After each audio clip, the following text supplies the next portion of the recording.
ఛత్తీస్గఢ్లో మరో ఎన్కౌంటర్, 12 మంది మావోయిస్టుల మృతి. పిడియాగుట్టపై 100 మంది మావోయిస్టుల సమావేశం. మళ్ళా చచ్చిపోయారు. దాదాపు 4 నెలల్లో 90 మందికి పైగా మావోయిస్టులు చనిపోయారు. సో మరో ఎన్కౌంటర్ జరిగింది ఛత్తీస్గఢ్లో. 12 మంది మావోయిస్టుల మృతి. పిడియాగుట్టపై 100 మంది మావోయిస్టుల సమావేశం. చుట్టుముట్టిన 1200 మంది జవాన్లు. మృతుల సంఖ్య పెరిగే అవకాశం. 12 గంటల పాటు ఎన్కౌంటర్. మృతదేహాలు స్వాధీనం. సీఎం విష్ణుదేవ్. గత 60 రోజుల్లో ఇది 8వ ఎన్కౌంటర్. మొత్తం 98 మంది మావోయిస్టులు చనిపోయారు. మావోయిస్టు పార్టీకి వాళ్ళ చరిత్రలో ఊహించని దెబ్బ ఇది. ఊహించని దెబ్బ. ఎక్కడ ఉన్న వాళ్ళని ఎన్కౌంటర్ చేసి పడేస్తున్నారు. అబూజ్మడ్ లాంటి అత్యంత భయంకరమైనటువంటి అభయారణ్యంలోకి కూడా, ఆ అడవుల్లోకి కూడా బలగాలు చొచ్చుకెళ్తా ఉన్నాయి. టెక్నాలజీ పెరిగింది. సో ఏదో రకంగా వాళ్ళు లోపలికి ఎంటర్ అయ్యి ఎన్కౌంటర్లు చేసేస్తున్నారు. సో మళ్ళీ మరో 12 మంది చచ్చిపోయారట. మృతుల సంఖ్య పెరిగే అవకాశం ఉందట. లాస్ట్ 4 మంత్స్లో దాదాపు 100 మంది మావోయిస్టులు చనిపోయారు. 100 మెంబర్స్.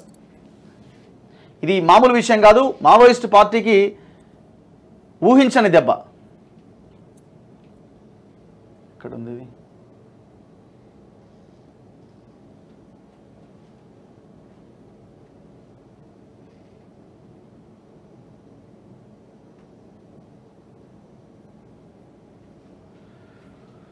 Third page.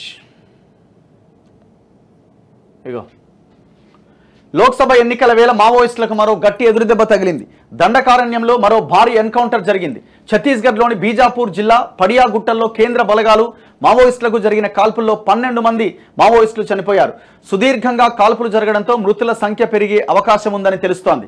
మృతుల్లో మావోయిస్టు పార్టీ అగ్రనాయకులు ఉన్నట్లు సమాచారం. ఛత్తీస్గఢ్లోని బస్తర్ డివిజన్లోని 7 జిల్లాల్లో ఆపరేషన్ కగార్ పేరుతో యాంటీ నక్సల్ ఆపరేషన్ కొనసాగుతోంది. ఇందులో భాగంగా గత 60 రోజుల్లో తెలంగాణ, ఛత్తీస్గఢ్, మహారాష్ట్ర సరిహద్దు అడవుల్లో 8 భారీ ఎన్కౌంటర్లు జరగ్గా 98 మంది మావోయిస్టులు చనిపోయారు. తాజాగా బీజాపూర్ జిల్లా గంగలూరు అడవుల్లోని పిడియాగుట్టల్లో బస్తర్ డివిజన్ మావోయిస్టు కమిటీ ముఖ్య నాయకుడు పాపారావు నేతృత్వంలో ధర్నా division PLGA People's Liberation Guerrilla Army బృందాలు, గంగులూరు ఏరియా కమిటీ సభ్యులు మొత్తంగా సుమారు 100 మంది సమావేశమైనట్లు బలగాలకు సమాచారం అందింది. దంతెవాడ, సుకుమా, బీజాపూర్ జిల్లా ఆ జిల్లాలకు చెందిన డిఆర్జీ, ఎస్టీఎఫ్, కోబ్రా, సిఆర్పీఎఫ్కు చెందిన సుమారు 1200 మంది బలగాలు శుక్రవారం పిడియాగుట్టల్లో కూంబింగ్ ప్రారంభించాయి. శుక్రవారం ఉదయం నుంచి సాయంత్రం వరకు బలగాలు మావోయిస్టులకు మధ్య ఎదురు కాల్పులు జరిగినాయి. ఘటనా స్థలం నుంచి మావోయిస్టులకు చెందిన అధునాతన తుపాకులను బలగాలు స్వాధీనం చేసుకున్నాయి. మృతదేహాలను గుర్తించే పనిలో ఉన్నట్లు బస్తర్ ఐజీ కమలోచన్ కశ్యప్ మీడియాకు చెప్పారు.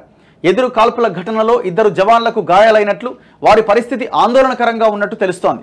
వారిని చికిత్స నిమిత్తం ప్రత్యేక హెలికాప్టర్లో బీజాపూర్ ఆసుపత్రికి తరలించారు.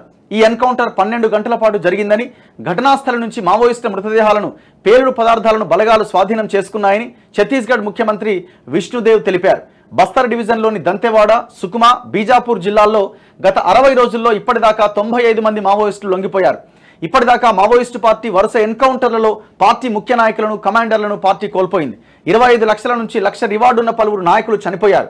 వీరిలో 25 లక్షల రివార్డున్న సాగర్, జోగన్న, 10 లక్షల రివార్డున్న శంకర్రావు ఉన్నారు. ముఖ్య నాయకులు చనిపోవడంతో మావోయిస్టు పార్టీ కలవరపాటుకు గురైనట్టుగా తెలుస్తోంది. ఇదే క్రమంలో 5 రాష్ట్రాల నాయకులు సేఫ్ జోన్లోకి వెళ్ళినట్టుగా తెలుస్తోంది. వర్షాలు పడ్డాకే అడవుల్లో కార్యకలాపాలు కొనసాగించాలని ముఖ్య నాయకులు నిర్ణయం తీసుకున్నట్టు సమాచారం అందుతోంది. సో చాలా భయంకరమైన దెబ్బ ఒక రకంగా. ఎందుకంటే లాస్ట్ 4 మంత్స్ నుంచి 100 మెంబర్స్ చనిపోయారు. 98 మెంబర్స్.